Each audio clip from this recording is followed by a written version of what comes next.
Morning. Are you coming in then?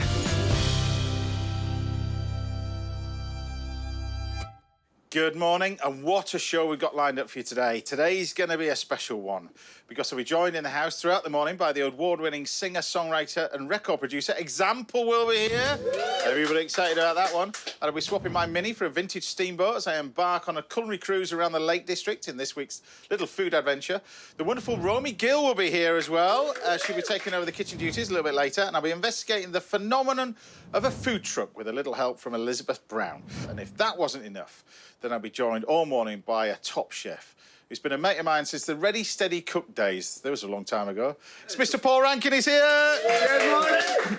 Good to see you, fella. How nice to be here. I feel like I'm on my holidays. Well, sardines are right up your street, aren't we? We're going to talk about it in a minute, but... Yeah, I mean, when I head off to France, Spain, Portugal, Greece, almost the first thing I want is a plate of freshly cooked sardines. Yeah, well, we're going to talk about those as well, because I thought, now, with this week, it's Sustainable Fish Week. To celebrate, we're going to kick things off with two wonderful dishes. With one of the most sustainable fish in our seas, particularly around the seas of Cornwall, and that's Cornish sardines. And these are absolutely delicious. So I'm going to do these sort of two ways, really. I'm going to do these, some of which we're going to get in can, we'll talk about in a minute. I'm going to do one Viège and one with classic sort of Spanish-style tomatoes. You know that grilled bread that you get with the tomatoes? Yeah, you know the one that everybody loves. It's so simple to do as well. But it's such a classic Spanish thing, and I imagine when, say, my mum or my grandparents would have first saw that, they would have thought, why don't they just slice the tomatoes and like we do and have like a tomatoes on toast? They're squishing it and ruining all the tomatoes. It's not the same, is it? But it's really special. It is, and it's so simple, particularly this time of year as we get, you know, the sardines are in season, but you still got fresh tomatoes in season there as well. It's wonderful. And you take these and just grate them, like I said. And I know you travel a lot all over the world, but you can appreciate the great quality of seasonality fish and seasonal dishes like this. Yeah, I mean, I think it's one of the great joys of traveling is seeing and tasting authentic food in another place. Yeah, well, you talked about travelling all over the world, but hopefully, by the power of the internet, we can go live down to Penzance to speak to Nick Howell from the Pilchard Works to find out more about this incredible fish that I'm going to be using today. So I can see you there, Nick. How are you? Lovely, yeah. Well, welcome to the show as well. Now, tell us about your life first of all before you ended up down in Cornwall. You started out working in the newspaper industry, didn't you? Yeah, used to work in Thompson regional newspapers in London on the Newcastle Journal and Scotsman, purely as a junior advertising rep, prodding the streets, selling advertising space. And then you end up moving down to Cornwall, deciding to go down the fishing route. But entrepreneurship, didn't you end up selling sort of Megrim sole to the Spanish? That's how it all started? Before the Pilchard Works, that's how it all started? It's one of those funny moments where you're looking at species of fish, because as you know, different countries have different opinions on fish. Like the Scots prefer haddock to cod. We don't like some flatfish. The Spanish prefer Megrims, and the Scottish didn't like them. But they were making so much money in Spain, I thought I'd better start selling them out there. Love it. So we built a new factory, put in grading machines, which no one had ever heard of, and started exporting hake and megrims to Spain. And then very, very quickly, you end up, so that was in the sort of mid-70s. You then go from there to having the factory that you've got now, and you ended up buying this cannery. Tell us about the cannery and the history side of it. I'm just going to, by the way, where we did do that, I've got some grated tomatoes which I've got in here. The juice I've got into there, but this is when we mixed it with a bit of garlic and olive oil, salt and pepper, and that's that one done. But tell us how it all started and why you ended up buying it. Okay, we had Shippens down here as a cannery, and this was not their cannery. This was their salted pilchard business, which I'd never heard of. Salted pilchards have been exported to Italy from Cornwall since 1555. And when I looked at this factory, it was totally the wrong business reason for buying it, because it had one customer and one product, but it had last been modernised in 1925. And I thought it just a complete heart overhead. I loved the old equipment in there, the wooden barrels, the wooden boxes. So just leapt in and bought it, and as an extra business to the fresh fish business. And salted pilchards are whole, head on, gut in, salted for about 6 months, and then pressed into wooden barrels and boxes. And these were going to Italy and being distributed around the mountains on those little mobile vans and all the back streets, alimentari. So very different to fresh pilchards. So tell me, I've got these amazing Cornish sardines, which it all starts off, and particularly your product starts off with these. What makes it so special? What makes these so highly prized now? Because the increase in fishing over the years, I mean, back in the late 90s, we used to sort of catch sort of single-figured tons a year. Now it's thousands of tons a year in Cornwall. What makes these so special? They're obviously the freshness, fantastic. We're literally catching in Mounts Bay, a couple of miles off the coast of Newlyn. But back then, we were struggling to get enough pilchards. We needed about 100 to 120 tons a year, and I was having to buy them from big boats landing mackerel in Plymouth. And then trying to diversify this very single product, single customer business into selling fresh pilchards. None of the supermarkets were interested. And it was one of those light bulb moments. The species scientific name for a pilchard is Sardina pilchardus. And you could either call it a sardine or a pilchard. Yeah. And the image that most people have of pilchard was tins and a horrible sludgy tomato sauce. Yeah. And when you ask someone, what do you think of a sardine? They would say, oh, Portugal, Spain, barbecues on the beach, etc. Oh, right, we'll call it a Cornish sardine. And the publicity was amazing. Every national newspaper. Just for changing one word, just for changing the name from pilchard to sardines. Yeah. Then registered it with Europe, gave the name to the Cornish Sardine Management Association, and the landings have gone from 7 tons a year, those single figures you mentioned, up to some years we're now 6,000 tons. Wow. It's amazing, isn't it, really? So I've got my sardines cooking over there. I've got some bread. All I'm going to do really is take this bread, and I'm just going to start off with taking a little bit of garlic over this. So just rub it with a bit of garlic over the top. And then for this one, I thought I'd use yours first and use these amazing ones out of a can. So what we're going to do is just take the tomatoes, which you can this has got salt and pepper. It's just the pulp of the tomatoes, nothing else. Just pop that over the top. And then, of course, I've got yours in the cans. Now, these I'm using the ones with just olive oil in. We've got the ones in the tomato sauce over here. There's an amazing story of how you go from getting the factory that you are now to now you're actually canning these in Brittany, aren't you, as well?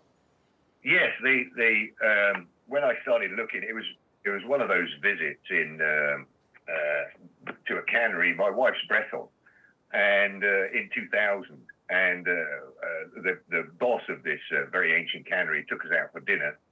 And when he opened this can of sardines for us at dinner, I was just amazed at the taste and asked how we produce. There's 2 ways of producing tins of sardines. One we call the industrial method, one the artisan method. The artisan method takes a lot more preparation. It's cooked by hand. It's put in the tins by hand, basically cooked before canning. The industrial way, it all goes in raw. You boil it in the tin. And the flavour is massively, massively different because of that, isn't it, really? That's the key to this. Well, I'm glad you noticed, yeah, because that's the biggest replies that we have back from people is, gosh, didn't know sardines or pilchards could taste like this. Mm. So, yes, you're quite right. And it does make a difference, which is obviously why they're slightly more expensive. But nowadays, it's taste that we're all on.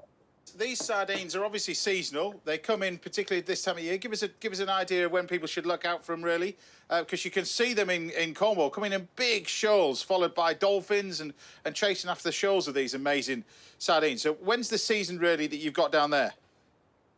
As the water warms up, the water now is 20 degrees, and sardines, pilchards, mackerel, they're all plankton feeders. So as the water warms up, the phytoplankton and zooplankton expand up the Bay of Biscay all round Cornwall, and the sardines follow them.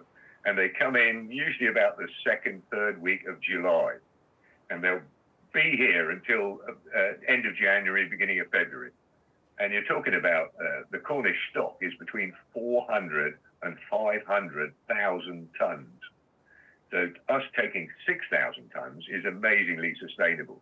Before you go, boss, before you go, I've spotted behind your shoulder I can see a car. Now, yes, I can see one, Right. yes. Is that, what is No. that? That looks like a Saab behind you. That's a little Saab, yeah, 1958 two-stroke. I just love the sound of those two-stroke engines. I love it, And absolutely of love course, it. you like rally cars, and you remember how Eric Carlson flattened everybody with his little 850cc Saab in the Monte Carlo rally. Yeah, exactly. Well, they'd stopped making Saabs now anymore, but they're still doing these amazing pilchards. So best of luck with everything you're doing as well. Like you say, I think people will love these because they taste totally, totally different to the stuff that you were brought up as a kid. They're fantastic. And it's a great story. Thanks for coming on the show as well. Thank you very much. Many thanks, Jake. Thank you. Bye. Take care. How amazing was that? But there you have it. Some beautiful sort of sardines, we're going to call them. Not pilchards anymore, but we've got sardines, either fresh like this on toast. We've got lovely crispy sardines over here, or we've just got some classic ones with a little vierge. Either way, they all taste fantastic. Bon appetit.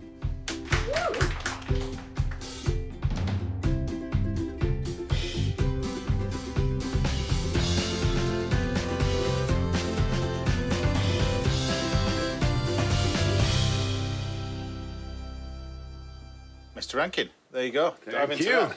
It's a pretty good breakfast. Oh, you got to eh? taste it as it is. I thought I was going to use a knife and fork, but No. No, go for it. I mean, hey, mate, go for it.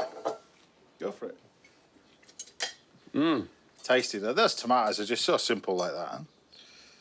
So simple. astonishing. Great stories, though, isn't Full it? of flavour. Yeah. For something so simple, it's just like, it's almost welling up, the flavour. It's delicious. Now, Paul will be cooking for us a little bit later. What's on the menu for you? Sustainable Fish Week. Yeah, so you're doing... I'm doing duck pot stickers. That's how you keep the fish in the sea. Cooked duck. There you go. Unbelievable. Right, I'll be laying on steak. You got a point, though. I'll be laying on steak béarnaise for my sauce, for my guest example in just a while. But don't go in it, because after the break, I'm visiting the Lake District with Chef Claire Smith on another one of my food adventures. I'll see you in a bit.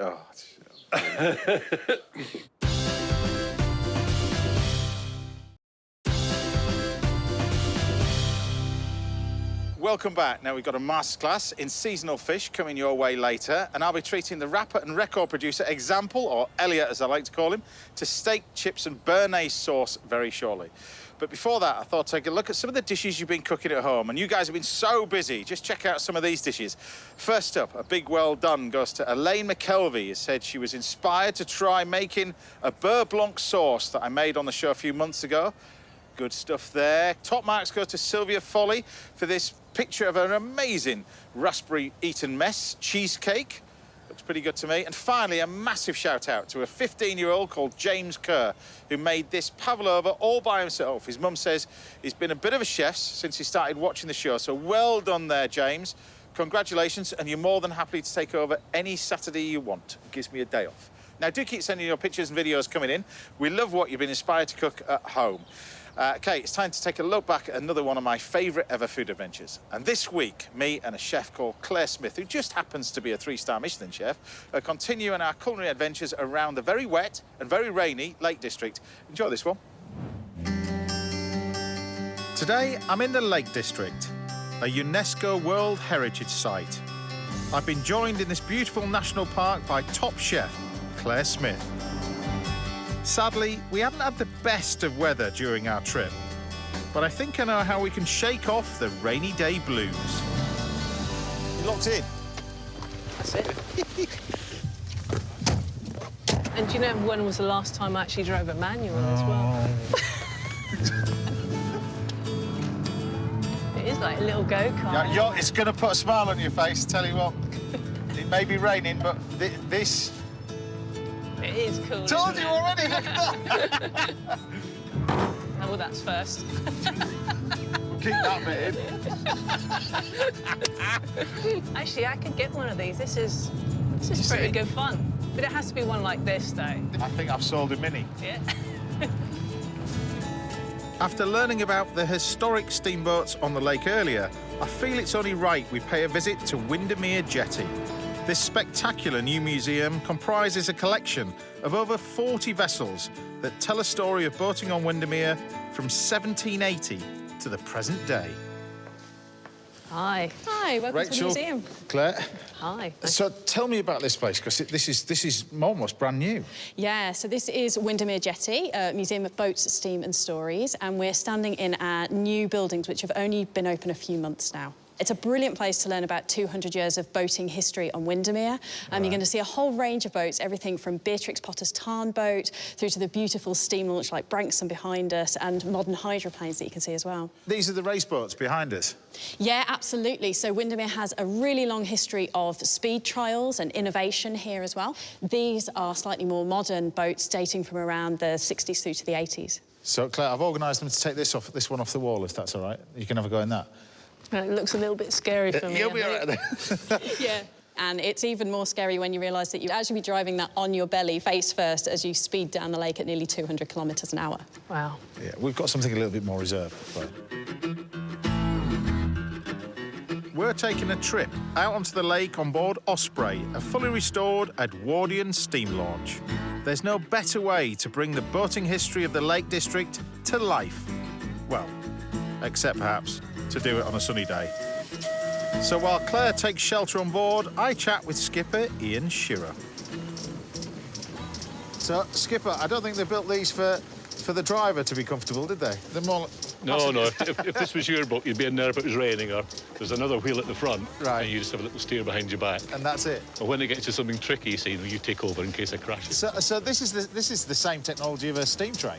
It is, yes. It's just turning a prop round rather than turning wheels round. So the water, I'm taking, are you using the water from the lake?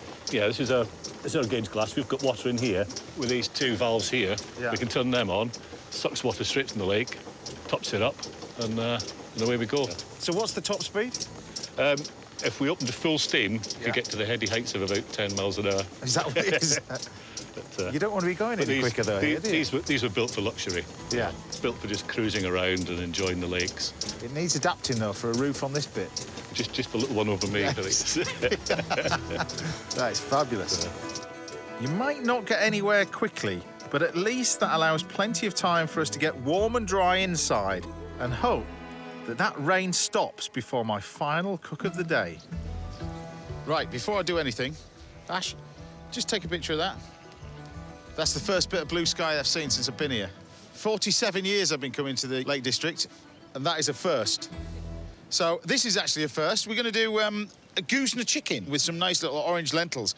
Really simple. I'm going to explain the chicken a little bit later, but first thing, before we do anything, we need to get our onions in. So this is quite a simple little dish, but it requires plenty of onions at its base. A lot of Indian cooking requires a lot of onions. I've got a mate of mine who's got a restaurant in London.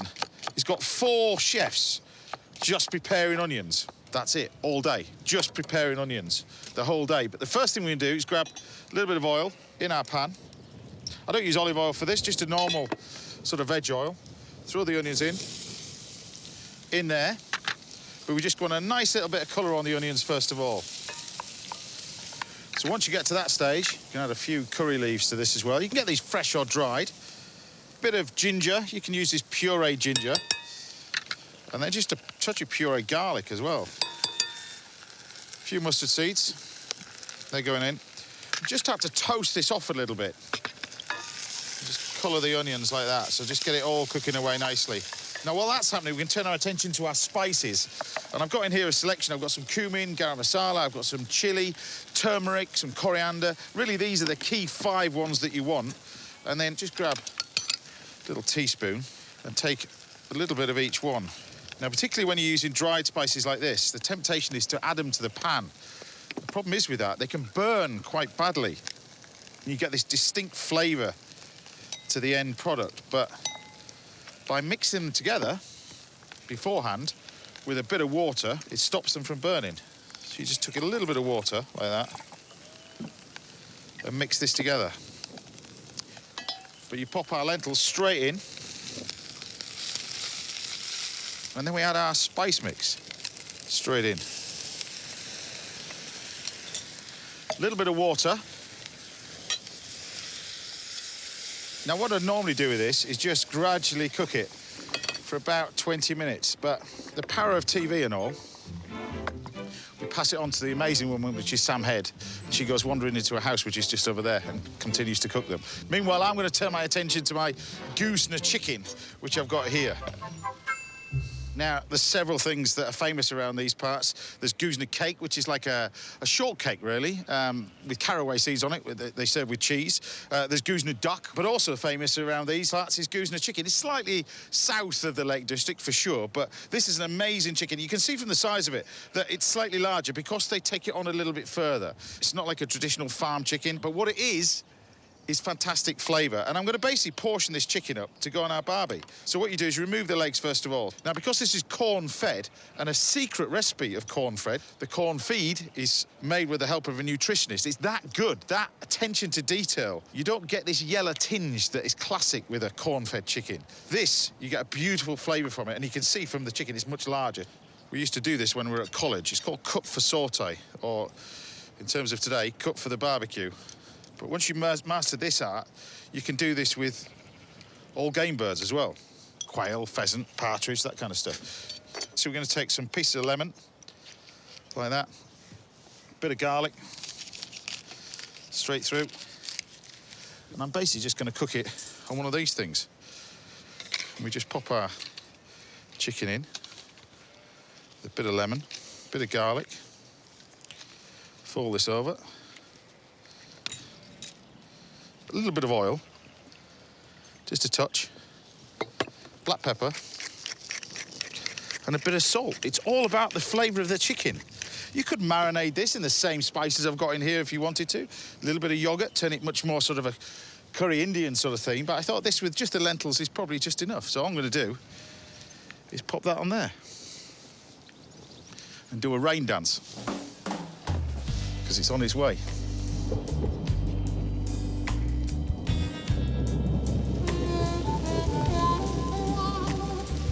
Told you. I wouldn't mind, but they don't even give me a drink. You know what I mean? At least having a beer. Here I get nout. Nothing. I guess it could be worse.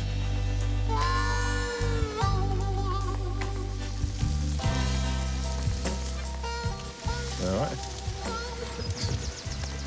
18 years food team. One team, one dream, innit, Sam? One team, one dream. Stupid idea this is. Oh, thanks. Lovely.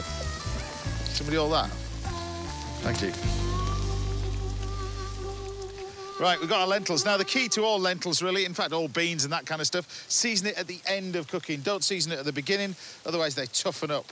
So, a bit of black pepper, a bit of salt, and then to compensate from the spice, really, you want the lemon. So, a nice squeeze of lemon. Look, I'll tell you what, that chicken looks pretty good. Look at that! Look at that! I'm quite happy with that. So, we've got our herbs here. We've got some coriander and a bit of mint. And the thing about coriander and mint, particularly coriander, utilise everything, the stalks, the lot.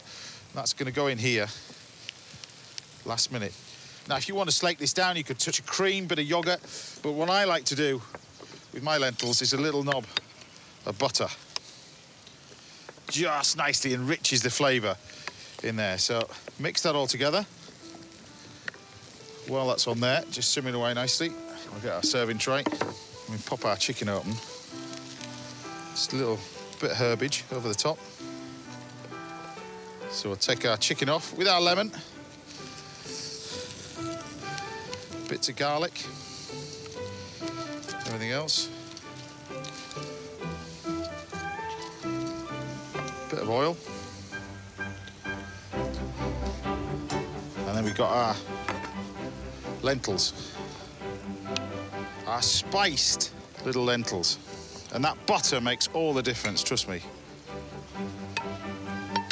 And saying that butter makes all the difference, you have to serve it like you serve it with mash, with another bit of butter on the top. So there you have it, barbecue chicken, Goosner chicken, with curry lentils. Where's that umbrella? Let's face it, it wouldn't be a proper British barbecue if there wasn't some rain. But when the food is this good, not burnt, trust me, you won't care about the weather. Still to come, we've got dishes all the way from Paul Rankin and Romy Gill, and I'll be finding out what it takes to run a successful food truck. We're going to have a food truck here for the very, very first time on the show, and I'm getting all the information I need from its owner, Elizabeth Brown. But I'll see you back here in a couple of minutes when I'll be making steak, chips and béarnaise sauce for one of the hottest names in British music. I'll see you in a minute. I need to get my glow sticks.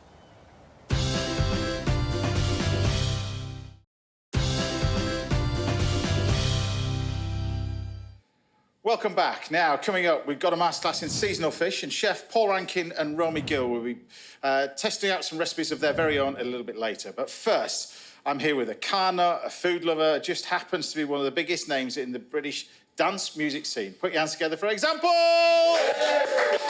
Elliot, good to ching. Great to see you at the house. Mate, thanks for having me, finally. It's nearly, well, finally, we've been trying to get you on for about a decade. Yeah, sorry, yeah. I moved to Australia, though, shortly after we met. You did, and you're a bit busy as well at the moment. Yeah, I've done 33 gigs this summer. It's like the glory years of like 2012, 2013, and I'm back. It's unbelievable. I know you're a big food lover, so I was trying to wrap my brains thinking, what am I going to cook you? So I do steak, chip, béarnaise, do what chefs love to eat. Is that right? Exactly, To start with, so if I was ever on death row and I was going to have my last meal, it would probably be a steak frite. So steak frite, that's what you're going to be having then. So tell us about these festivals then, because don't you still hold the record for the most amount of festivals in one year? Does that still? I don't know if it's a record, but in 2015 I did 128 gigs. I would have actually done 15 more, but my Achilles packed up.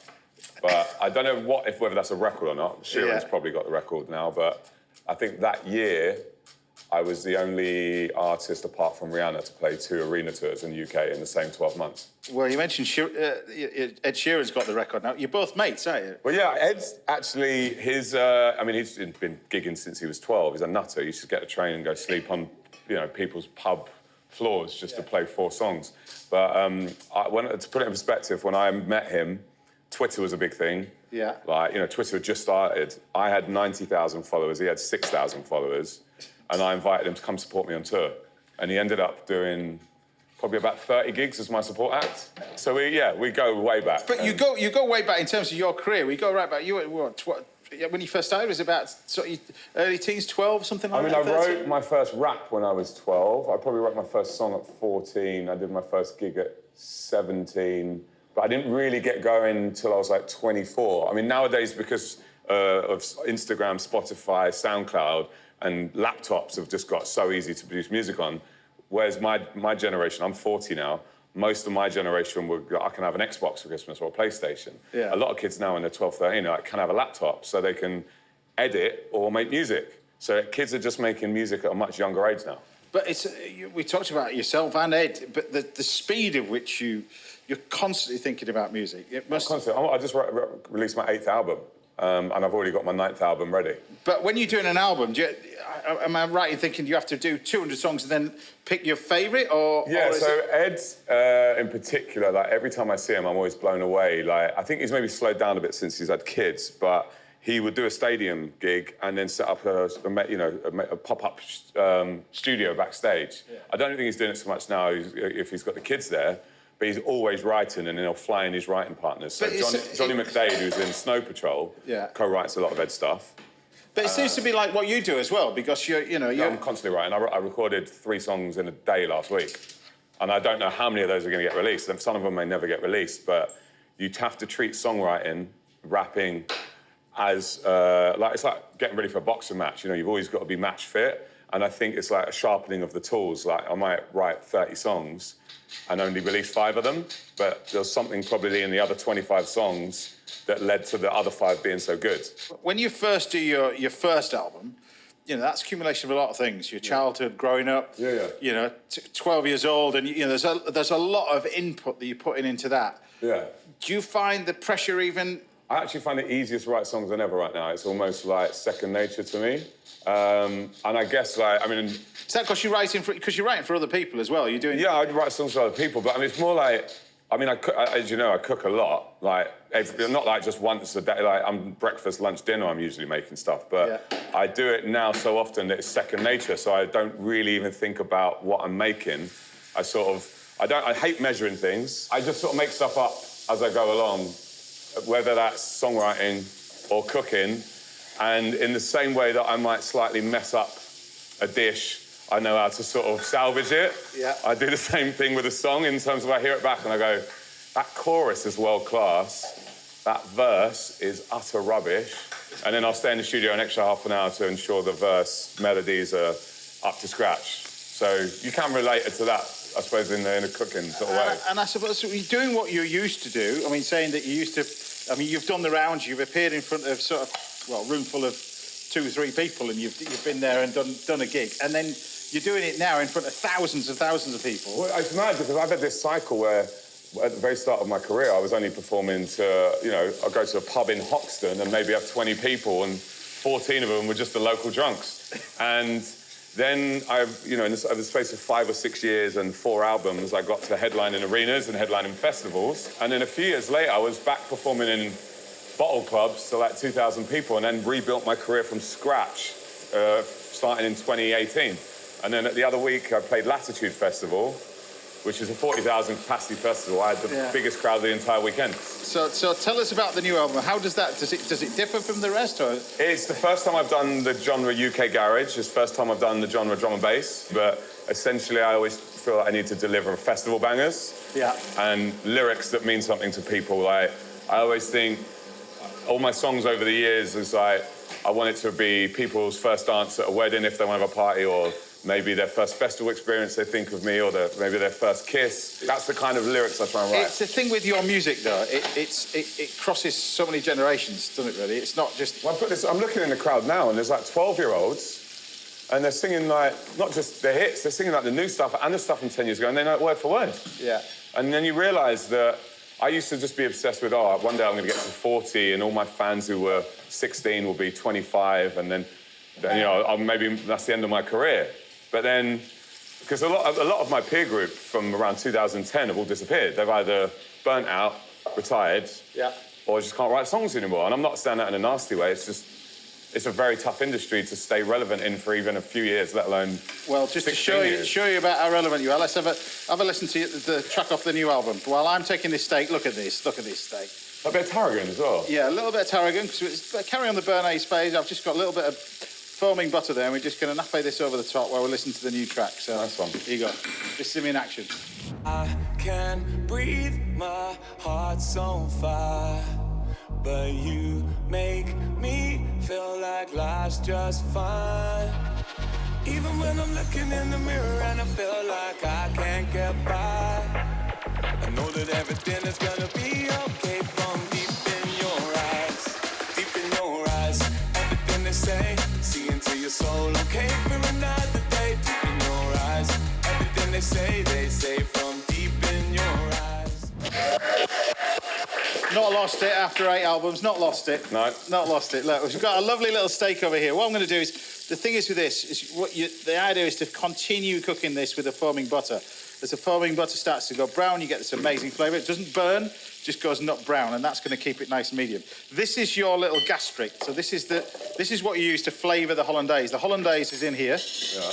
This is your classic sort of sauce. But it's not actually hollandaise yet. That's just egg yolks and clarified butter. The clarified butter, you just put it over a pan of hot water like that. That it clarifies itself. That's it. I'm teaching a chef here, you know. So you just take this... Glorified cook. Well done about that. You did all right. Did all right on TV. I've been watching. So look, you take this sort of gastric. Now, a lot of chefs will... What's that? Shallots, tarragon, mustard? Shallots, tarragon, white peppercorns. White peppercorns. White peppercorns, vinegar and white wine. You don't have to put the white wine in, but this turns it into a hollandaise. And then if you blend this with the tarragon in there, with some salt, with some black pepper, this turns it into your classic sort of Béarnaise that goes with it. We blend all that. What a hassle. Well, so this turns it into your classic sort of Béarnaise sauce to go with your chips, which is really, really nice. So you must love getting back out on the road as well now, but in particular, you know, where you live in. You know, Australia had one of the toughest sort of rules around at one particular time. Well, yeah, I mean, we were in Queensland, so we weren't too affected. Actually, during COVID, we only had 6 weeks of lockdown in Brisbane, whereas the rest of the world was months. But I suppose that you weren't allowed to. Were you allowed to do festivals then? Well, check this. So Melbourne was absolutely, you know, they went through it. Western Australia was pretty bad, Perth. Yeah. Sydney was all right at the start, and then just as the world was opening up, Sydney went really bad. Yeah. Queensland was we were really lucky in Queensland and Brisbane. So, and also Darwin, which is in the Northern Territory. So interestingly enough, I played one of the last ever shows in the UK before COVID. I then played the first festival in the Western world, anywhere in the world, in Darwin, in October 2020. So the rest of the world was, the UK full lockdown, America was full lockdown, Melbourne was in full lockdown, so was Sydney. And I was flown up to Darwin, had a PCR test, and I played a festival to 4,500 people.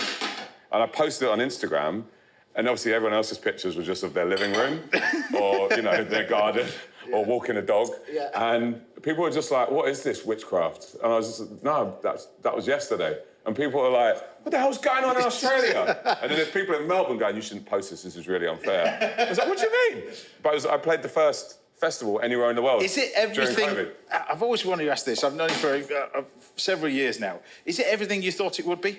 Well, this career? Yeah, this job? It's... Because you have... It's very tough. You know, no one prepares you for it. No one... You don't sign a record deal or, you know, release your first single or have a hit single and people go, everything's going to be all right. There's no one actually warns you. But most people, you know, they burn out or they just can't handle it mentally. I think it's a tough job. Well, I want to talk to you about your Most early of my career. friends are actually, they've all depressed or got mental illnesses or addictions, and it's all because the music industry has messed them up. I want to talk about that a little bit later on the show, but I just want to finish off this. So this is this little steak, and we finish it off... With an oxo, dude? Yeah.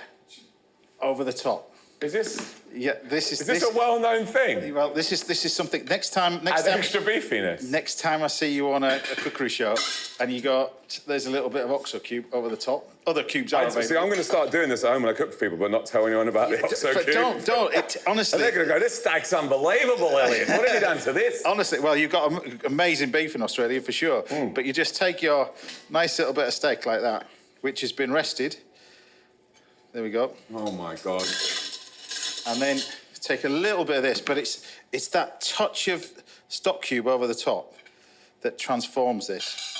So you got a bit of that. Are you like the main guy who does this? Did you start this? No, I'll be honest with you. I grabbed this idea. There's an amazing chef called Wolf. Well, you know chefs all over the world. There's a chef called Wolfgang Puck. Oh yeah, of course, yeah. And he runs a restaurant called Cut. Yeah, I've been there in Vegas. In Vegas, he's got another one in Beverly Hills and bits and pieces. And I was cooking together with him in this kitchen, and he got a T-bone steak.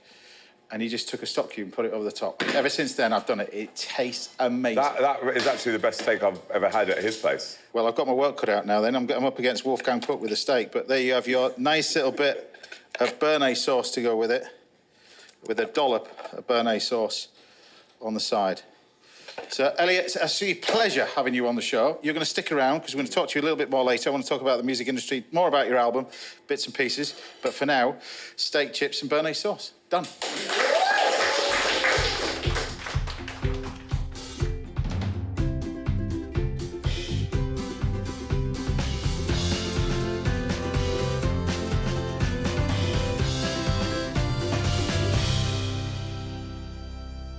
Steak, chips, béarnaise sauce. Thank you very much. This is a starter, if that's all right. I didn't have breakfast on purpose. Well, there's more coming anyway, but tell me what you think of that. Here we go. Tell me what you think.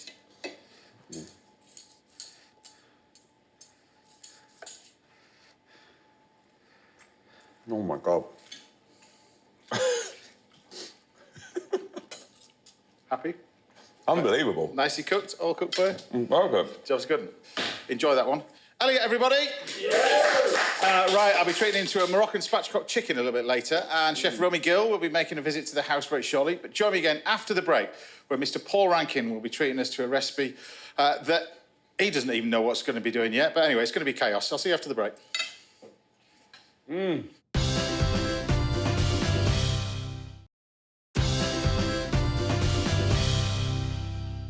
Welcome back. Now, there's still loads more to come from my guest example, and we'll be looking at some seasonal fish recipes in this week's little masterclass. But first, I'm here in the kitchen with a good friend who needs no introduction. as he doesn't need to introduce his recipes either, because he's making it up entirely as he goes along, like usual. It's Mr. Paul Rankin! Am I right or am I wrong? This will be the second time I've cooked this dish. I made this up just to do it on this show. You've made this up, right? So here I am, spouting my expertise to the whole nation, when really I haven't a clue what I'm doing. God, what are you going to be doing then? What are these called? Duck pot stickers. Pot stickers. Pot stickers. They're like wee Chinese dumpling kind of things. Right, okay.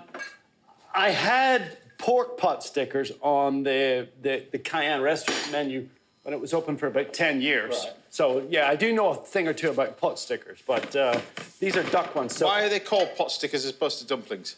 because you actually let them stick to the bottom of the pan, Right. which allows them to crisp up and become sort of deliciously crispy on the bottom. So it's kind of like a dumpling or a ravioli. Yeah. Until they crisp up, kind of thing, you know. So they're going to take about 7 or 8 minutes to cook like this. Okay. So you lightly oil the pan first. Yeah. The pan's on, by the way, yeah. Oh, good. Last time I cooked noodles on this stove, James. We know that. Yeah, you blamed it on me, didn't you? Well, it was your fault. You turned it up. You thought it'd be funny. Can I just say, I was sat over there. Oh, you might have been. Yeah. Right. Yeah. In my head, you turned it up. So the idea is to you allow these to stick together, or try and get them to stick together. Is that?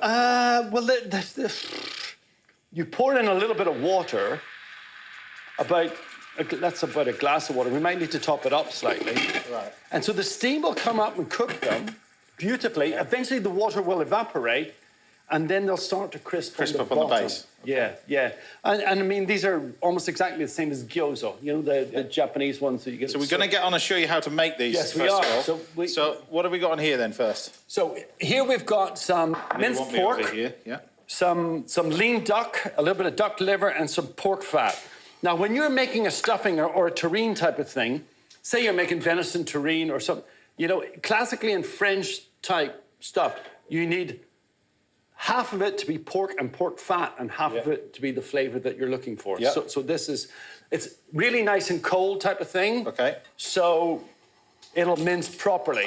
All right. Now, I'm just going to start the sauce, which is a play on, you know, like the crispy duck with hoisin sauce and the crispy pancakes and stuff. Okay. So we're going to make a sort of hoisin jus, which is really delicious. Okay. What got you into this style of food anyway? Then? Well, I traveled a lot when I was younger. Yeah. And I was actually in China for 5 months in 1983. And I you love watched your a traveling, guy. yeah. I ate pot stickers from a guy cooking them on a bin lid. Right. On a bin lid, a bin lid. Yeah. And they were fantastic. I mean, the street food in China back then was astonishingly good. Yeah. So a little pinch of chili flakes, a little bit of ginger. This is for the sauce now. A couple of star anise, a little bit of soy. Well, that one's on too, James. Yeah, I'll put it on for you. I need to get a little bit of duck stock or chicken stock, whatever this is, Okay. in there. Yeah. We're on telly, so we can make it up. What is this now? Here we are, you know, a bit of brown sauce. That's oyster sauce, isn't it? Hoisin, right stuff. Hoisin. So it's not That's brown it. sauce as we know Well, it. it could be brown sauce in a hoisin bottle. For all you know at home, we could be just making all this up. Well, you are. No, you do normally. I do all the time, actually. Right. Okay, job done there. There you go. So this sauce just needs to sit and reduce a little bit. Yeah. So what the key to that really is not let them dry out just yet. Yeah, well, the key is that they should be cooked at the same time as the water evaporates off. Okay. And how long would they take to cook? 6, 8 minutes, something like that? 6, 8, 7 minutes, yeah, Okay. that type of thing. So, all right. What's next? Our seasoning for this is about a tablespoon of garlic. So this is back to where we were before when making these. This is our little dumpling filling, you know? So the easiest way to do this is pork pot stickers, and you go to an Asian supermarket and just buy fatty pork mince and just start to add the seasoning rather than having to mince your own. Okay. If you don't have a mincer, just make sure you chill it down really well and do it slowly or carefully in a food processor. Because otherwise, if you do it too fast, it can cook it. It Yeah, gets too hot. about a tablespoon and a half of ginger, Yeah. a nice big pinch of white pepper, Yeah. an egg with a bit of shell for texture. No, there wasn't anything in there. I was just saying that. Now, this is where you get to a stage where you want a little bit of water in here, do you? Yeah, we're going to put a bit more water in there. Okay. So, But you can hear the cracking. You can hear it starting to catch. yeah. Happy? Ish. Ish? Well, I just remember you... Well, I'd be happier if I was sitting over there having a glass of wine and you were... Right, so the salt's reducing down to get thick. Yeah. Now we're just going to mix this up. You're going to have a go at making some of these, James, with me, are you? Well, I'm going to do the lettuce for you as well. Oh, yes. Just want me to do that. Because we forgot all about that, actually. Yeah, that's why I'm doing it. That's why I'm here. Yeah. So a little Thank birdie goodness you're here. I so- prefer it when you're here beside me and not over there doing know that. We know doing the that, COVID exactly. social distancing. We know that. So tell me about what you've been up to then, because the little birdie tells me you've been away for 2 months in a monastery. Is that right? I went away to a Zen monastery. I was so traumatized the last time I was on your show. I had to go and sort myself out. We got picked up in the newspapers that we were both wearing the same shirts and the disaster on James. Paul and James were wearing. No, I took myself off. I've always been interested in this type of thing. How do you stay quiet for 2 months? Well, obviously I don't. But don't you have to in a Zen monastery? There are certain practice periods where you'll be silent for a week or 2 weeks or something like that. Right. Yeah, yeah. So what do you do in a Zen monastery? What happens there? There's a lot of meditation, a lot of contemplation, a lot of only vegetarian food, which is lovely and delicious. You know, one of the lovely things I think that I can relate to as a cook with the Zen practice is that in Zen, one of the most important things is kind of being awake to your life. And another way to put that would be to pay attention to your life. And that's something that really fits into cooking. Because if you're Getting a bit deep. I've known you for 30 years. What's happened? If you're a good cook, though, one of the things that you do is you pay attention and you treat everything with sort of love and kindness and stuff like that. And so I find it very interesting how even just the simple philosophy of Zen fits into cooking. So we pay attention, we make good food. Yeah. Yeah. Okay, with this So filling... I'm salting this now, yeah? Yes, 2 teaspoons of salt goes on that. Then it comes out like this, so it's kind of like a pickled cabbage now. Okay, so that's that one. And that goes in along with the egg yolk, the white... So was this in the UK? This? No, this was in San Francisco. Right. At one of the San Francisco Zen Center. It's one of the top Zen places in the world, actually. And it was lovely. You know what? It was kind of like a gift to myself. You know, like just to sort of... You see parts of life that you didn't even really know existed. And I'm not even going to tell you about them. You and I are going next week. I hope you know this. Are we? Oh, yeah. Are we? I think those pot stickers are cooked. Okay, I think they're not far off. Yeah, we'll just leave them a little bit longer. Just leave them a little longer. This sauce is reducing down nicely. Yeah, just a tiny bit more oil on this, maybe. Just shake that So in. just remember, he did this on a bin lid and it worked perfectly. You got this amazing French stove and a 60 quid That non-stick stove frying doesn't pan. like me. What? Go Zen.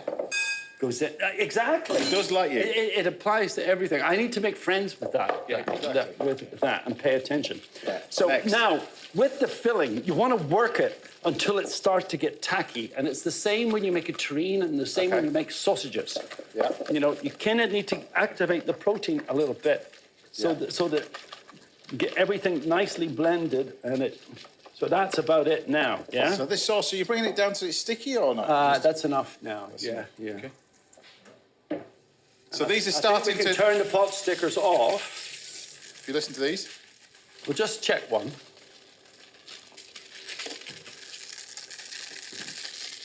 A little bit more, yeah. It's not very even, that stove, Jim.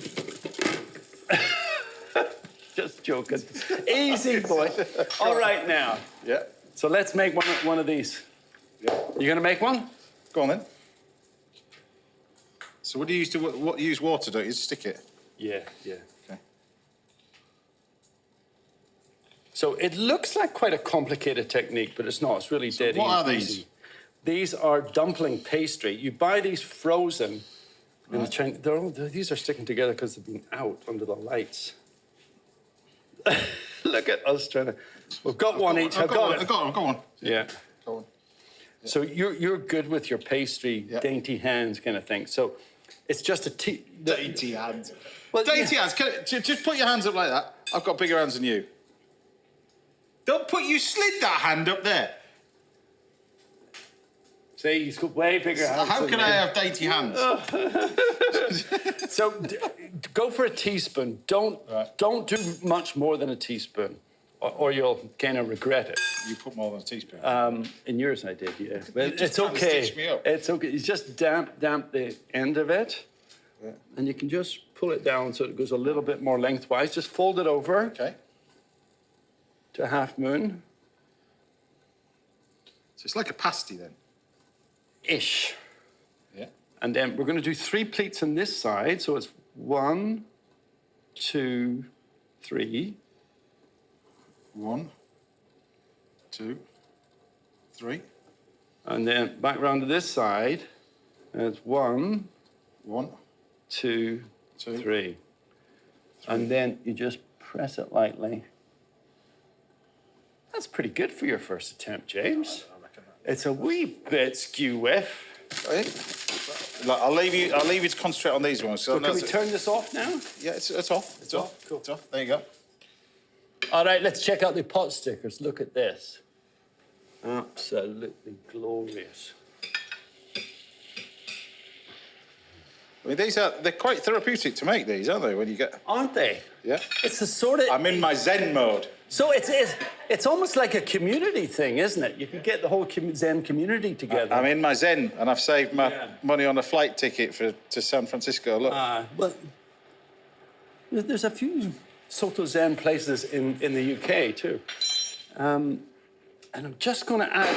Now, classically with pot stickers, it's a sort of vinegar dipping sauce type of thing. So I'm just going to add a bit of vinegar. The hoisin's quite sweet. Yeah. So it then becomes quite sweet and sour, but it really does suit. It really does suit the pot stickers. Well, we'll just put it around the edges. So would these be done as a dipping sauce, or are you doing there? You're just making it up and sticking them over the top? I'm kind of just making this up, man. Okay. I've never done this one before. In the past, we used to serve it with a dipping sauce, a sort of vinegar, soy chili dipping sauce type thing. I get that. And this is just a little bit of micro cress over the top. So that's...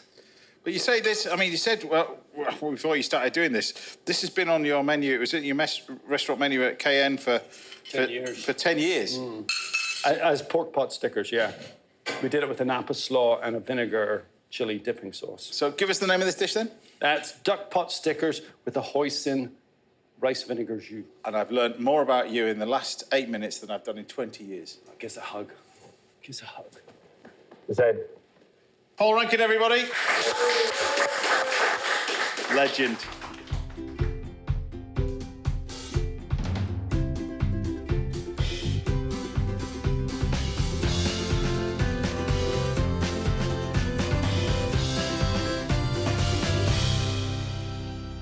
Chopsticks, fingers. Get your dainty fingers in there, too.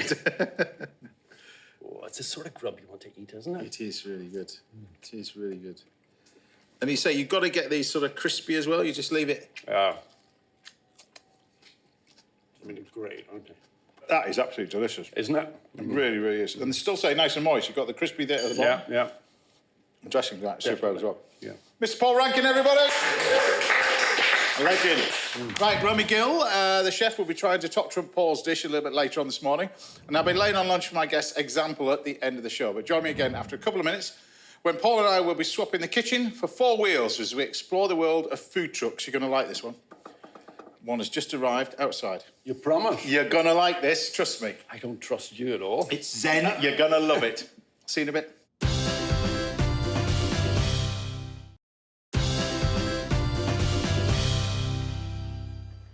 Welcome back. Now I'll be making a Moroccan chicken dish for my guest example later, and we've got a dish on the way from Chef Romy Gill in a little while. But first, I'm outside. I'm looking forward to this bit, and I'm going to be learning everything there is to know about setting up and running your own food truck from this lady over here, Elizabeth Brown from Coco Labelle. First of all, welcome to the show. Welcome to my house. Thank you for having me, We've James. never done this before. You're the very, very first. I'm so happy to be here. Because I've seen all these sort of trucks pop up over the festivals. It's become hugely popular. It's very popular. We started in 2016 and we've been doing all the small markets to all the big, larger weddings, festivals and private and corporate events. So tell me how it started for you, because food wasn't your first love. It was law. Law was my first love Right. because we have a lot of academics and lawyers in the family, Yeah. and that was a natural progression. And I fell in love with human rights. Right. My background, I'm from Mauritius, so I was really passionate about what happens in Mauritius. So I really wanted to follow my law into human rights and campaign in that way. However, I did find that, you know, my passion, I've been cooking food since I was about 8 years old. Yeah. I've been making rotis and pizzas and pastas with my mums and making cakes with my mum. So, you know, it's just naturally something that once I had my children was a natural avenue for me to take. Well, you've got a perfect commie for you. We got me. Here, talking about human rights, can I not get this ceiling put up? I mean, I'm kind of like, oh, what would you have me do? It's not really built for 6-footers in here, is it? I mean, really? we've got about a 5'10", 5'11" limit. Yeah. But, Do you need me to be doing anything for you? so let's get some food out to James and see what he do me thinks. a little mutton curry to start off with, because I've Let's just get you checked a out the mutton. menu. Is it? So tell me how it all started then, because you ended up going to Westminster Catering College, I did. finishing law, doing Westminster Catering College. You met your partner. Your Yeah. partner's a very successful drummer. He is a very successful and amazing musician. Pretty Absolutely. amazing. And Yeah. that's obviously the link into festivals, isn't it? Well, actually, it was the good food that brought us into the festivals and this Right. amazing truck. Having a stunning truck and great food was really a winner. Well, fire away Yeah. then. What have we got first? Let me have a little bit taste of this curry. What's in the curry? So we've Well, got the rice is down there, isn't it? the rice is down here. I'm going to get you some rice. You're going to do me some curry mutton. And I'll I'm do gonna that. Add some salad. We're going to add some garnish and a Yeah. fork, and we'll get James a taster. Cool. Sounds pretty good to me. So the food that you're serving, it's influenced by your home back in Mauritius, is it? Or is it just food you like to eat? Well, this is everything that we eat at home. This is all our favourites and what everybody eats when they come round to our house. Oh, So, James. I'm Mauritian. Mutton curry, dude. I'm Mauritian and Italian, and my partner is Jamaican. And so these are just our beautiful favourites. Not too much, because we're going to get some Are salad. these chilies or So stalks this of is thyme? or- beautiful thyme that we just let marinate Yeah. in there, that you can just put Put that lots in of here. that in James's, so Yeah. yes. there. Perfect. I'm going to leave that in for you. Go on, like- leave it, Should leave we it. get this one? It's, I actually had a haircut last week, so That's it's all right, just... go on. Let's have this one. Right, I'm going to have a little Oh, taste yeah, of yeah, this. that's got all the I'll condiments. have a taste of that already. one then.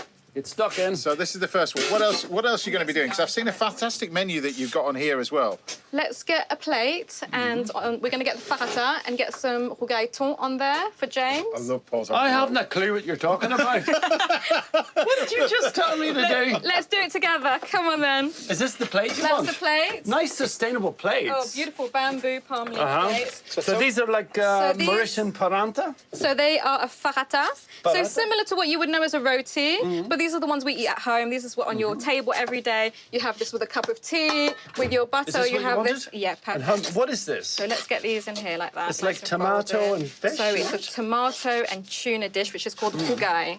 So it's a Where does this come from? rougail. This is the Mauritian national dish. Is having a rougail always on your table, so you can have anything in it. Today, my favourite is the tuna one, but you can have eggs, you can have sausages, salt fish, absolutely beautiful. So what is the base of that? How do you make it? So the key is in the name. So rougail, which is from the word roux, which is a roux of garlic and ginger and onions. Okay, perfect with coriander and thyme. And then you really want to slowly love it and make it with tomatoes and stew tomatoes into it until they really break down and release all that juice.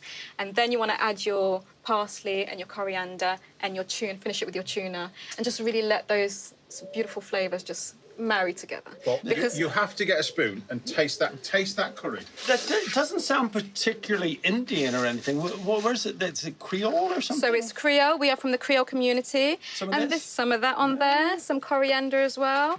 And I'm going to give you this amazing coconut chutney, which you're going to love, okay?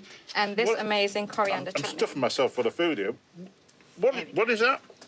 So these are our fish goujons. Right. And we're going to get that banging. with How our good is that? tamarind sauce. Let me get some tamarind sauce on here for you. Right. Wait till you taste this sauce. Absolutely gorgeous. Everybody. Where do you get the goats from? So this You is just mutton. chase them down at the side of the road, don't there?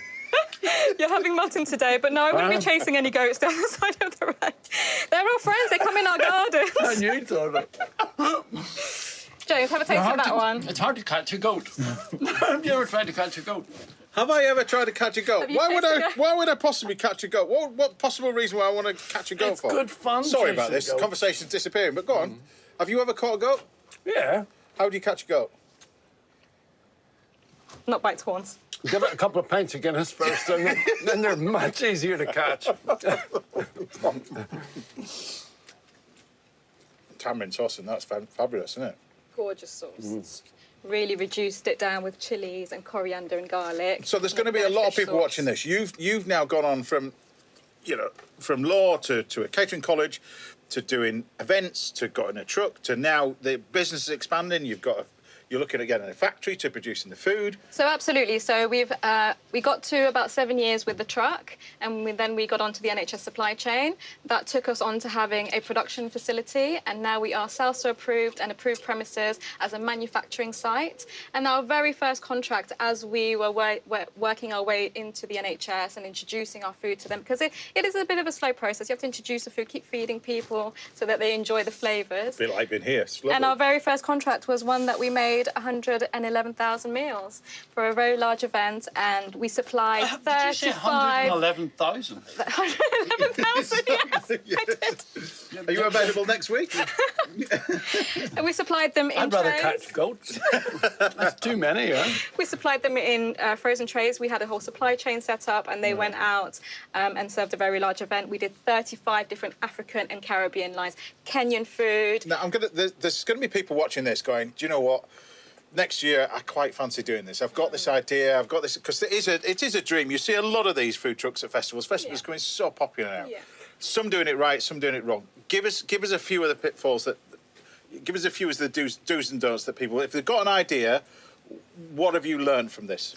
Look, if you want to have a street food business, I highly recommend getting a van, getting a truck. Yeah. The gazebo life is very hard and will kill you very, very quickly. Yeah. And it's not sustainable. We'll kill you very, very quickly.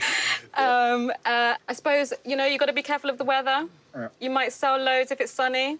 You might not sell anything if it's too hot. Well, one thing from your human rights perspective, check the height of the truck and the members of staff you employ before you start buying it. Yeah. I didn't sign a waiver before I came in here, so expect a massive claim coming in. I said you'd be fine.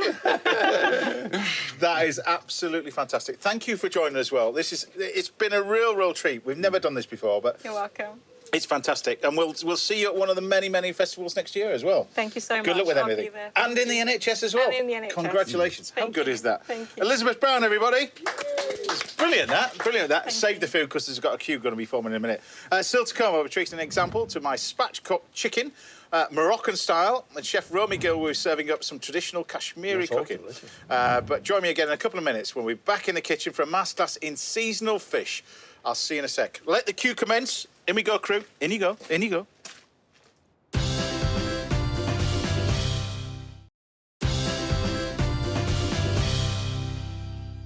Welcome back. Now I'll be rustling up a spot of lunch for my guest example very shortly, and Chef Romy Gill will be working on magic in the kitchen next. But first, it's time for this week's Little Masterclass, and to mark Sustainable Fish Week, we're going to take a look at some of the best fish in season right now. And interestingly enough, these are some of the chef's favourite fish you can get anyway. We've talked about the sardines at the beginning of the show.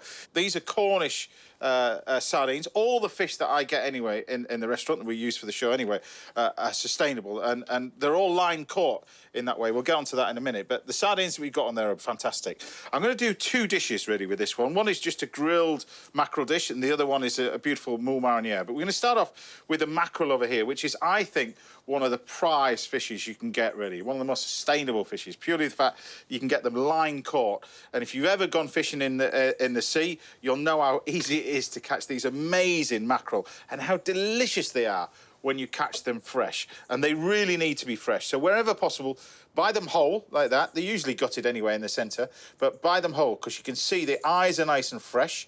They shouldn't smell. The gills are lovely and red, which they are. And you've got this beautiful, look at the rigor mortis on that, look. That is absolutely amazing. Beautiful, beautiful fish, mackerel. It's one of these amazing tasting fish that chefs absolutely love. Now, people don't like them in various different reasons, and I think it's because of the bones. I'm going to show you how to get rid of the bones in a minute, but I think when you're cooking them on the barbecue, and this is the perfect time of year to cook these on the barbecue, you need to cook them whole. So make sure they've been gutted out. I keep the head on. It's entirely up to you. People don't like the eyes looking at them, but they're just weird people. Anyway, this you just take the nice little knife like that and you cut them. And you score this either side. Now, the reason why we score it is to allow the heat to penetrate inside as well. So just score it like that. And then down again. Do that one.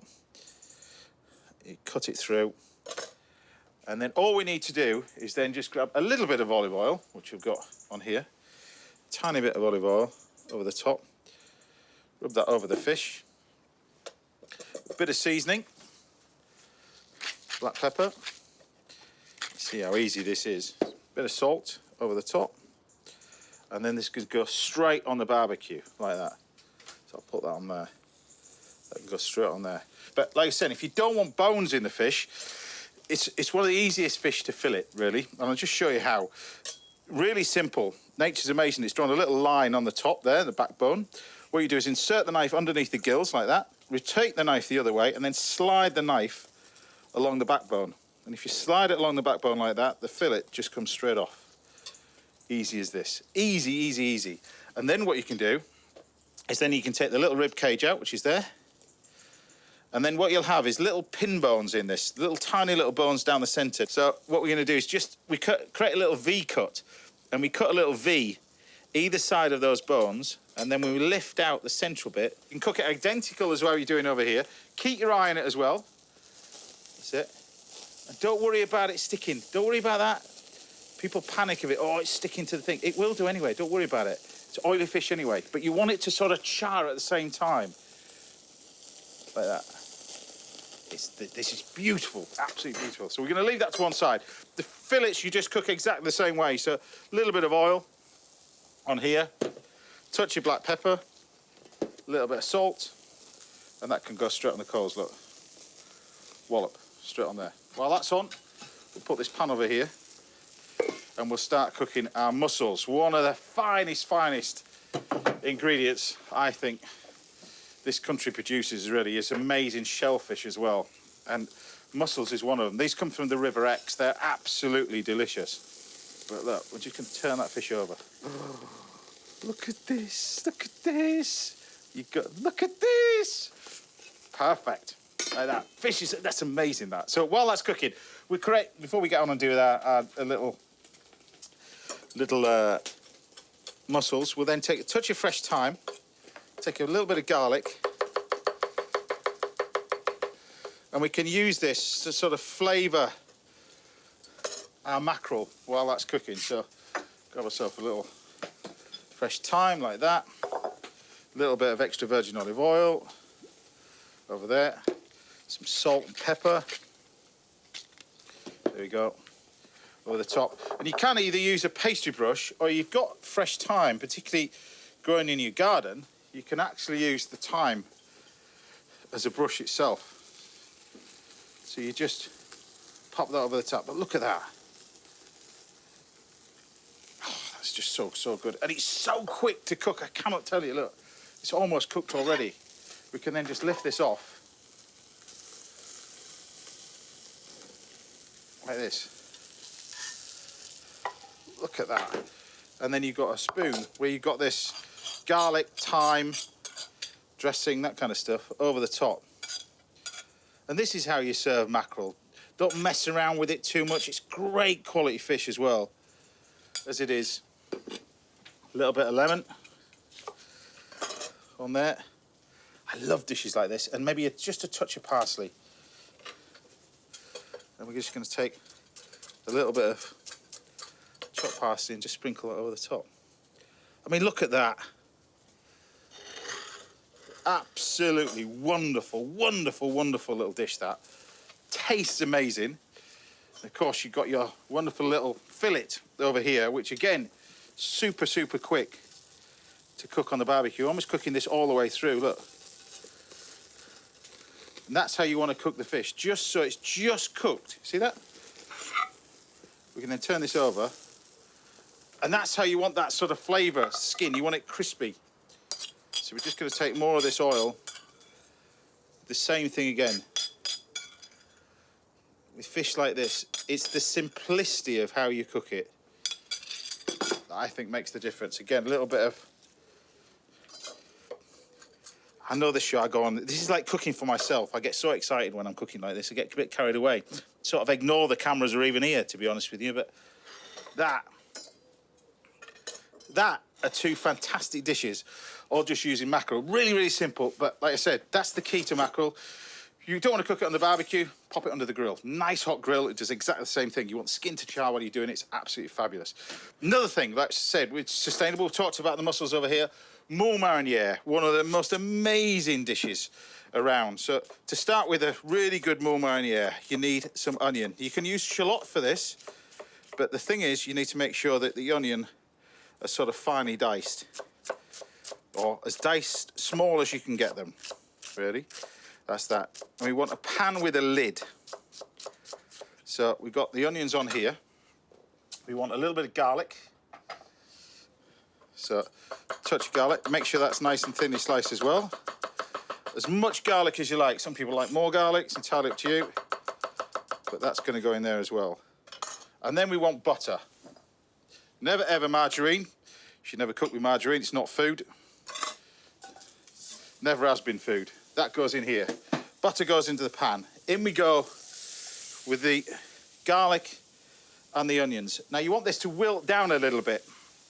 And at the same time, to increase the flavour, we can add a little bit of fresh thyme in there. But another thing that I think works really well with moule marinière is bay leaves. These are fresh bay leaves. You can use dried bay leaves as well, but just a couple of bay leaves in here as well. Start to wilt those down. And again, this is purely optional. Celery. Now, I had this in France, and I put it in moule marinière ever since then. I think it's great.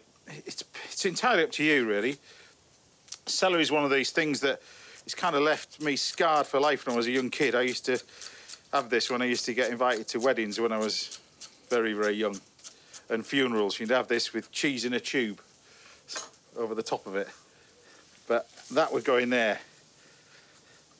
And then once you're happy with this, and we've got a nice little bit of onions and garlic softened, we can then take our moule like this. And we can pop them in here. And then all that's required now is some white wine. I always say, whatever white wine you're going to serve with it, that's the white wine you put in it. So mix that together. So now we've got all these lovely veg and everything else, the white wine, all that sort of stuff happening. Seasoning now. Black pepper. It's a good idea to season it now, really, rather than at the end. Otherwise, you're starting to break up the mussels, so they start to open. So decent amount of salt and pepper. And then the other liquid that we want in there now is just a touch of double cream. Double cream. So once we've got the mussels in there, just give them a quick stir, like that. We've got the bay leaf, we've got the thyme, we've got everything else. Pop the lid on, and these are going to cook for about 2 or 3 minutes. In between time, our award-winning director, apparently he's an award-winning director, that's what he said on his CV when he applied. I haven't seen the award yet. He'll go and find some sort of amazing wildlife out there in the garden. Off you go. See you in a bit.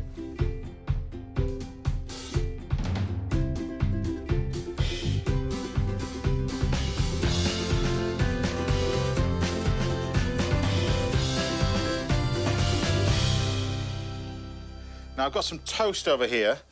What I like to do, really, with either of these, really, with the mackerel or the mussels, is just take a little bit of toast and just rub it with garlic over the top. Just a clove of garlic, just rub it over the top like that. That's all the flavour you really need into this, rather than chopped garlic, but just nicely rubbed over the surface of the toasted bread, like that. And then a good drizzle of extra virgin olive oil over the top as well, like that. And you can just serve that to mop up any of the juices of you've got for the mackerel as well. But of course, one last thing to finish off in our mussels is just some parsley. And you can finish this off in various different ways, really. It's in herb-wise, but parsley being the most commonly one. I've seen it and tasted it with tarragon, which is also really good. The tarragon's quite a strong herb, but you want less of it than what we're going to use in here. But just a little bit of chopped parsley at the end. The thing is about these mussels, you don't want to overcook them, and they only take a couple of minutes. That's all they're going to take. And then we can lift off the lid. Look at these. And then pop the parsley in and over the top, like that. Give these a quick stir. Look at these. Just look at them. Like that. And then we can just serve these as they are, really. I mean, I love serving these just in a pot like this, but if you want to serve them in bowls, that's cool, but, you know, just serve them as a big pot of mussels in the middle of the table. They're just delicious, but over the top. Like that. If you've never tried them before, I urge you to try them. And if you tried them and didn't like them, try them again, because really, really good quality mussels. I mean, really good ones. And we have such amazing produce in this country, and mussels are one of the finest, I always think. But you know, try them again, because you'll absolutely adore them in the end. You really will, because you'll find the supply that you like. They're just absolutely fantastic. Beautiful, meaty, banging season at the moment. And there we have it. So I have 2 dishes using my favourite fish from this amazing country of ours. Beautiful mussels, classic moule marinier. You can have these with chips, a little bit of bread, and just some grilled mackerel with a little bit of thyme, olive oil, and lemon. That's all you need. Done. There you go. Now, if there's anything you'd like to learn about it, a little ask us, then do get in touch. We see if we can help out right here on the show. Time now for a quick break, but join me again in a couple of minutes when it's Romy Gill's turn to get cooking. I'll see you in a minute. I'm going to eat that one.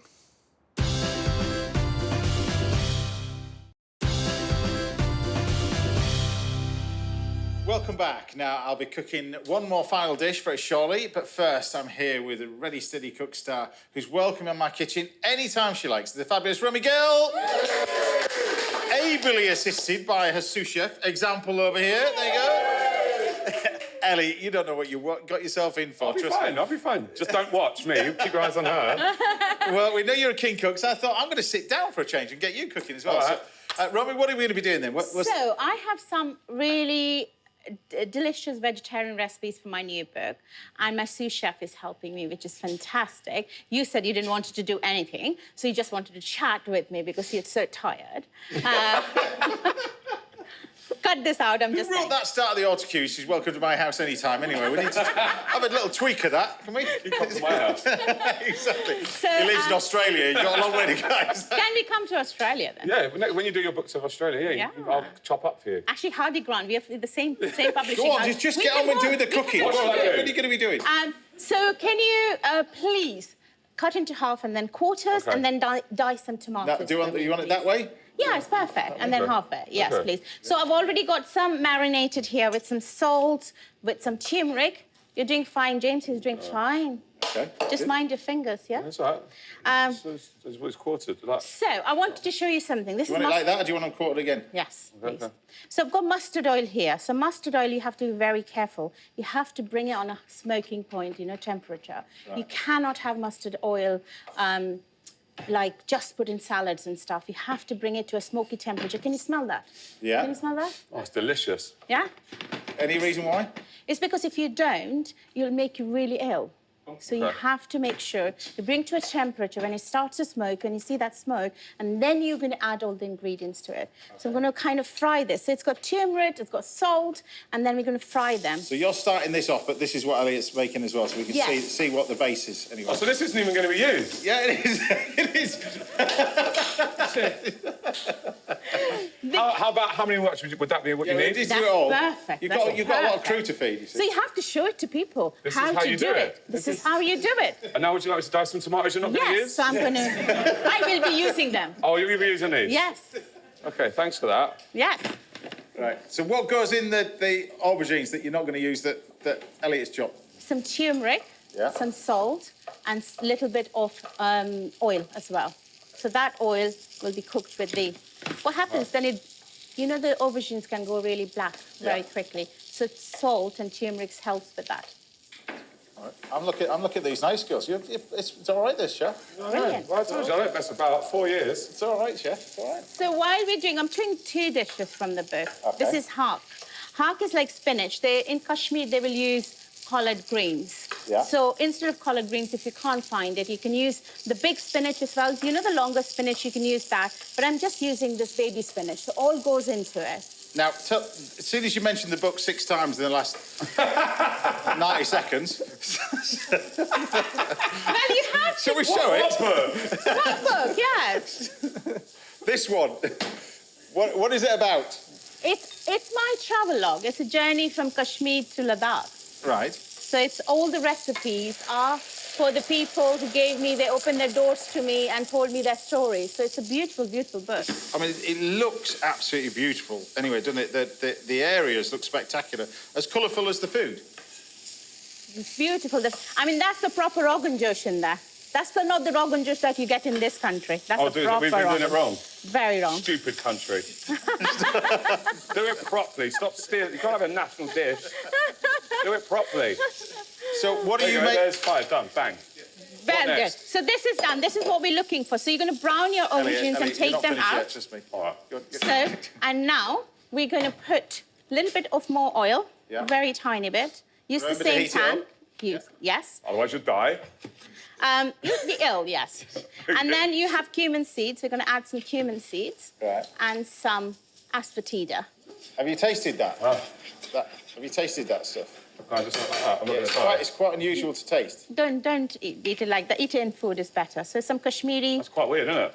Yeah. So when you don't fully swallow a paracetamol But, with a bit of lemon and a bit of but It's weird. Right, what's gone in there now? some Kashmiri chili, so you're going to cough a bit. Right. So the tomatoes, your tomatoes, are going to go in here. Expertly diced. The chilli that you put in there is quite pungent. The reason for that is we've got Sam, who works in Autocue upstairs. Go on, cough. It's quite strong. It is, but it's not overpoweringly hot. It gives you the warmth of the flavour, but it's not really, really hot. So now those aubergines are going to go in here as well. Oh, yeah. Oh, yeah. Don't do that again. Why do you keep on doing this, eating on the spices? Glass of milk. All right. And that's not supposed to be hot chili. No, it's all right. It's quite a mesquite sort of. It's almost like a barbecue-y sort of chili. So it gives you the beautiful colour. So I want to show you. Oh, everybody's coughing now. So this chili, if I have some water, I'll take some water. I'll show you how beautiful the colour is. So if you add water to it, and that gives you the colour, look. Yeah. That is how it should. They make the paste like that. Beautiful. Look at that. Don't eat it, please. Don't be offended by this, but it does actually remind me of like a slightly Mexican sort of Tex-Mex sort of thing. You know what I mean? It's got a slight sort of barbecue-ness to it. So the aubergine goes in there. Right. So we're going to have some asafoetida in there and some turmeric. You're going to make people start coughing. Can we just all do it in union? Because you're all coughing at different times. 1, 2, 3, now. Just get it out of the way. Get it out of the tongue. We're done now. Be quiet now for at least 2 minutes while we finish this. I am so sorry. Please don't say that we can't have Romy back again because she makes us cough. I tell you what, it smells amazing, though. So in the Kashmiri food and food in Ladakh is all very broth-based. It's not like the Punjabi curries, which you're used to it, like heavy, creamy based. Yeah. It's very subtle, and it's not overpowering with garam masala or anything like that. They use whole spices. A lot healthier, obviously. Very, very I'll let you healthy. put that there. So give us the name of these two dishes then. So this is tomato vegan, aubergines cooked in tomatoes, and this is just plain spinach. Romy Gill, everybody!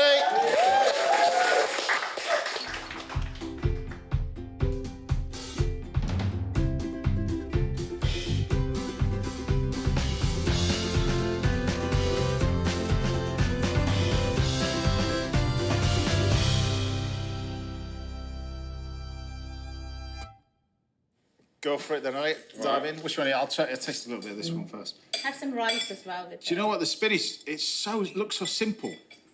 It's so good. It's just magic. Oh my God. You worked hard on it. You've done the tomatoes and the green chili. You can really taste the chopness of the tomatoes. Yes.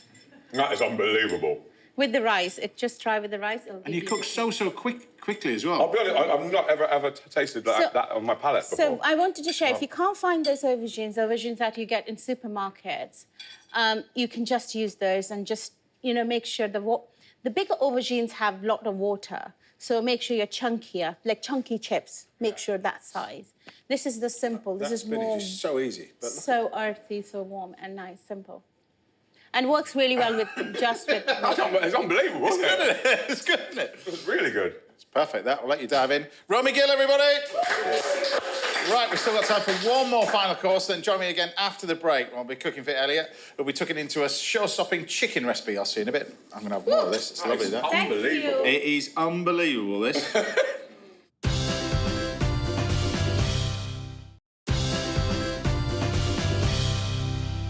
Welcome back to the last part of the show. Now I'm back in the kitchen with the fabulous example!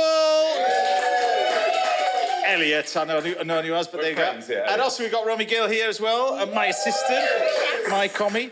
Now, I thought we'd do you a little spatchcock Moroccan chicken with tabbouleh, if that's all right. Is that all right? Yeah, that's good, yeah. That's all right. And so we've got this nice bit of chicken, we're going to spatchcock it. Really, really simple to spatchcock. First thing we do is just take the little top ends of the legs off, really, for this one. So the easiest way to do this, really, is to use a pair of scissors. So to spatchcock it, really simple, turn it the other way around, and you've got the neck end and the back end. And what you want to do is take this sort of half-inch piece out of here. And the best way to do that is using a pair of scissors. So cut through, and you need some proper scissors for this. Now, when you've gone easily through there, it's this bit. This is the tricky bit. Once you get to this bit, just press it through, and you're through.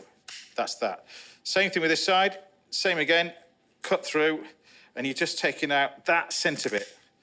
That's the tricky bit. Once you get to that bit, and you cut it through. Remove that. Get rid of that, and then turn it over. Open it out. Press it down. Spatchcock. Done. But you live in Oz. You must be. This is home from home, isn't it? Doing this on the barbecue. I used to use a sharp knife, but I didn't think scissors were very chefy. But now I know I can use scissors. Pair of scissors, and then we take a knife, cut through all the way through. Sorry, I'm going to put you to use in a minute, Romy. So, yeah, you sat there just poised as well, waiting, and we're just going to then cut this through, and then this is going to sit on our tray, and I'm going to simply roast this with some spices and bits and pieces. So we'll leave that to one side. I'll wash my knife as well. So we're talking earlier about your eighth album now. Tell us about it. Those people are just waking up, having been raving and out and about. Yeah, but they'll probably still be in bed. Exactly. So tell us about this one then. It's my eighth album. It's a mix of drum and bass, UK garage and house, and it's called We May Grow Old, We Never Grow Up.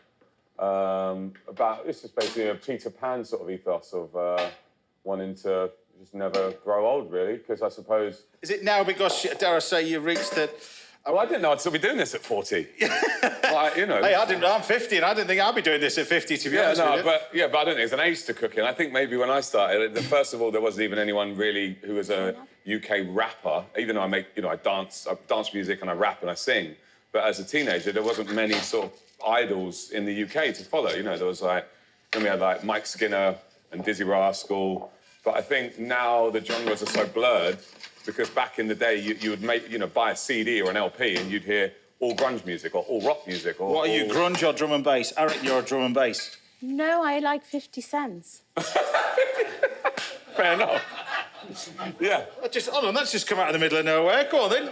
I like Eminem and 50 Cent. They're my favourite. That's how I grew up listening to them, and I love them. Fantastic. Yeah. Is it a light that switches on about 1 o'clock in the morning? It just switches on. You can, in the kitchen, you're dancing, you can, rap. It's great. I think with the advent of digital, streaming, because everything is driven around playlists, you can pretty much make any genre you want, and no one really questions it because people aren't sat there with CDs in the car. Back in the day, you'd have a CD or cassette in the car, and that's pretty much all you listened to for 6 months because the CD stayed in the car. Because of playlists now on Spotify and so on, there's no rules. So I think because of that, artists feel like they could have the freedom to make whatever genre they want, and no one's going to question it as long as it's a good song. Oh, it is. You've done some amazing ones. We'll talk about those in a second. But this is a bit of Rasanut, which is this amazing sort of, fragrant spice with rose petals and that kind of stuff in there. It's amazing. A little bit of diced tomatoes, some olive oil, that sort of goes in. You can take a little bit of... The idea is take a little bit of maple syrup towards the end. Is maple syrup big in Morocco? No, it is here. It is here. That's going to go in. It's an adaptation, all right? All right. It's a bit like your rapping. It's an adaptation. Yeah. Just make it up as you go along. So, and exactly. We're just going to take this maple syrup, but this over the top of the roasted chicken. It goes in the oven for about 45 minutes, but look. And the maple syrup sits there with the lemon and everything else. See how good does that look? All right. Yeah. And then we just get okay? You can use honey, I guess. You can use honey if you want, but I've got maple syrup. All right. All right. So that's going to go in there. Because you ran out of honey last night. Well, exactly. Yeah. That goes in here. And then I want you to do the same with, we've got pistachio nuts in there, and we've got some pine nuts going in there as well. But I mentioned your festivals, and I mentioned how prolific you are at doing these festivals. Next year is going to be big for you because you're touring not just in Australia, but globally. You spend an awful lot of time on the road. You're still going to be doing more of that? I think this year I've done 60 gigs. I don't need to do a year when I do 128 gigs again. My legs won't last anyway. Can me and James come and cook as well? I thought you were just going after tickets, but if you want to cook, you could just rave in the background, you see, that kind of stuff. Just pick up a portable stove. Yeah. Exactly. And then we'll boil some noodles in the kettle. But you're saying earlier today that how it's different around the rest of the world. You're used to going out at certain times. The timing is so different. I couldn't believe you were saying in parts of Europe that you're on at sort of, 2 a.m? Really, really early doors. But that you start at sort of 2 a.m. Well, I had a weekend the other week where we did 4 flights, 17 hours of driving and 5 gigs in 3 days. And I couldn't walk or talk by the Monday morning. This was Friday to Sunday. Yeah. And I think, I had lunch with my live agent the other day, and he was obviously like, you must be very happy about this year's gone. I was like, yeah, of course. Absolutely smashed it for me. It was a load of gigs, a load of amazing slots, but I was like, I don't know if I can do 5 gigs in a weekend again. I just don't think my legs and my voice can handle it. So it's good to also know your limits. Yeah. Otherwise, you burn out. And unfortunately, you end up with those scenarios where poor Amy Winehouse and Avicii... Well, this is what I want to talk about, really, because we touched on it a little bit earlier on this morning, but when you were saying about your career, your career has been difficult in terms of you've seen the highs and the lows, but also what's great with interesting with yourself is a lot of people wait to be signed by a record company. You did that. You started doing stuff on your own. Yeah, there's a lot of acts now who they play their first headline show at Brixton Academy, and it's also their first gig because they've blown up overnight on Spotify. Maybe they've got 50 million streams. So everyone's like, "Yeah, we're sticking one at Brixton Academy." That's 5,000 capacity. You can't, to go straight into that. Whether you're a guitarist or you're a rapper or you're a DJ, there's no way you can go straight into Brixton Academy even after 20 gigs and know exactly what to do. Yeah. So not only are they not prepared for fame, they're not prepared for what they might have to deal with in terms of late nights or addiction, and that could be gambling, sex, drugs, alcohol, all these things that, all human beings go through, but a lot of musicians, unfortunately, have to overcome it in the space of 6 months rather than dealing with it, between the ages of 16 and 30, you know what I mean? Yeah, and I just don't think anyone ever prepares artists for what they have to go through, and luckily I've had good people around me, good management, and even, going to meet your accountant and lawyer and having them check in on you. Can you handle this? Are you being overworked? Yeah. Are you getting enough rest? Are you exercising? Are you having days off? Are you detoxing? are you having massages? And Yeah, listen to this, crew. Listen to this. Are you having days off, massages? Listen, listen. No, but you know what I mean. These are that's why I'm still here, because I can look forward to a drink on a Friday night, and occasionally, if it's a really amazing gig, we'll get absolutely battered afterwards. Yeah, listen to this, crew. Listen to this. Monday. Don't listen to this. Right, anyway, moving on. Monday to Thursday is like rest and recuperation and looking after yourself and checking it, make sure you're all right. Elliot, it's been an absolute pleasure talking to you today. So I thought what I'd do is just do you a little main course. Why don't we eat all of that? Yeah, exactly. You're not allowed to leave until you eat it all, but you've got this roasted chicken. Just to recap, this chicken's been roasted, finished off with a little bit of maple syrup at the end. You take all the gubbins from the pan as well. Gubbins. We've got a beautiful little taboulet that we've made. You've got the toasted nuts in there, the almonds, the pistachio, and the pine nuts in there. With lots of lemon in that. The bulgur wheat, which is this, we don't make it out of couscous. Bulgur wheat, you just soak in water. You leave it for a couple of hours, something like that, but it's perfect. Or overnight. And then we take all the gubbins from the chicken over the top of that to go with it. So Those nuts and pomegranate and the apricot works really well as well, because they add the sweetness, the sharpness. You keep selling it. You keep selling it. Keep going. That has been absolutely spatchcock. Yeah, exactly. You keep selling it. So before we go, give us the name of the album. We may grow old, but we never grow up. It's out now. It's out now as well. But there you have it. Chicken. So it's spatchcock chicken with a nice little bit of taboulet. Done. Easy as that.